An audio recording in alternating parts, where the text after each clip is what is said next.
আপনার পাশে থাকা বা আপনার সামনে থাকা যদি কোনো মানুষের বিষয়ে আপনার সন্দেহ থাকে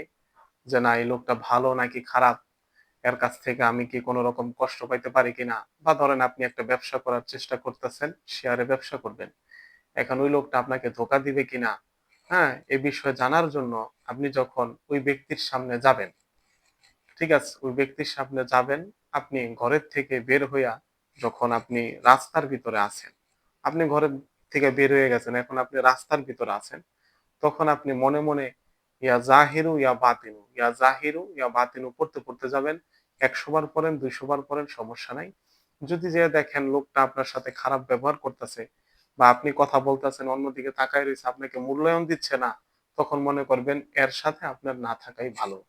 আল্লাহ পাক তার জাহের এবং বাতেন সবকিছু আপনার সামনে প্রকাশ করে দিবে। আর যদি দেখেন আপনার সাথে সে সুন্দরভাবে ভালো ব্যবহার করতেছে, আপনার কথা মনোযোগ সহকারে শুনতেছে, তখন আপনি ওই ব্যক্তিকে বিশ্বাস করতে ইনশাল্লাহ পারেন।